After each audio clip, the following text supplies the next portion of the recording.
Quando eu comecei a estudar origami, quando eu parei para estudar origami, eu percebi que o origami ele é uma linguagem de programação da forma para o papel. Então eu fugi da tecnologia, né? Fugi da energia elétrica, fui fazer esse processo do origami e eu descobri que o origami é uma espécie de um algoritmo para você pegar uma superfície plana e transformar numa estrutura tridimensional, seguindo uma série de passos estruturados. Ou seja, é como se fosse uma linguagem de programação onde você está programando uma forma tridimensional em algo que era plano.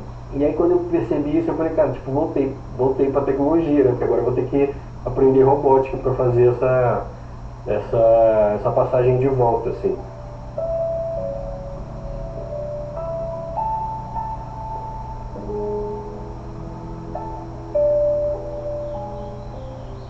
Então os robots são uma maneira de conseguir fazer uma robótica com materiais baratos, né? Tipo, a ideia era pegar o origami e misturar junto com esse conceito de robótica. Eu fiz algumas obras fazendo variações de motores em relação com papel, e na hora que eu achei esse sensor ultrassônico, que é esses dois olhinhos, e aí eu fiquei imaginando de fazer uma espécie de um toy art. E aí eu lembrei de uma série imensa que eu fiz em 2012, quando eu estava estudando origami, que eu tinha chamado de Seda Toys, que são 4 módulos diferentes que se conectavam, e eu fiquei fazendo um monte de toy art com esses módulos, um monte de toy arts diferentes. Quando eu estava concluindo e preparando a exposição, aí eu lembrei desses Seda Toys e falei, nossa, eu acho que eu finalmente vou animar aquilo.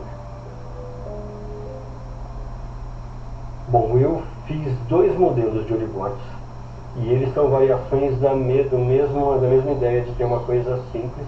Então é um Arduino, 2 motores e um sensor ultrassônico, a programação e alguma fonte de energia elétrica. Então eu vou colocar aquele para funcionar, ele vai fazer um barulho e eu vou ficar quieto e só fazer uma demonstração.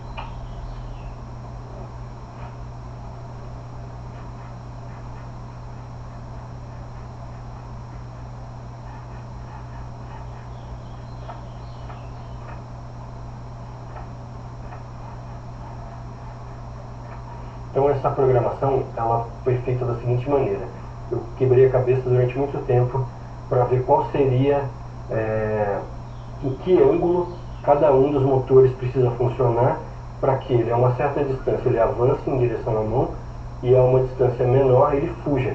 Então na exposição ele ficava numa superfície maior e as pessoas chegavam lá, colocavam a mão e ele começava a vir. Quando ele chegava perto demais, ele começava a fugir, como se fosse meio um gatinho, um animalzinho, assim, que você vai... Ele chega, mas quando você vai falar com ele retrai.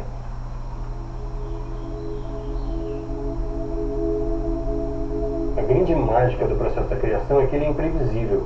Então, se você começa uma obra sabendo o que você vai fazer, não é exatamente arte que você está fazendo, você está cumprindo ali, pode ser uma coisa meio científica, você pode estar cumprindo um método. Agora, o processo da criação ele é inesperado. Eu acho que o artista fica mais feliz quando ele descobre aquilo que ele não estava procurando. Então eu fico o tempo todo pesquisando um monte de coisa e eventualmente uma obra emerge.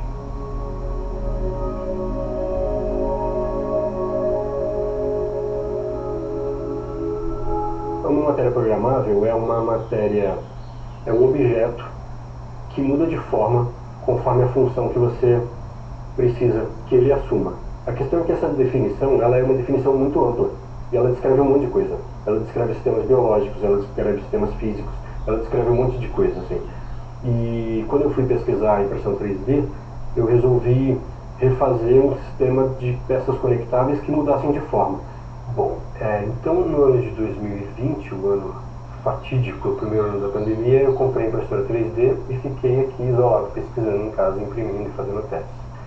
E aí eu lembrei de um projeto que eu tinha feito em 2019, era uma aula que eram essas músicas modulares, um material didático que eu desenvolvi lá para os testes.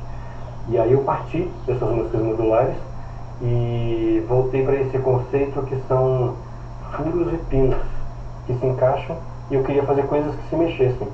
Então eu desenvolvi esse sistema de peça que você consegue encaixar e ela consegue manter o movimento. E aí na virada de 2020 para 2021 eu descobri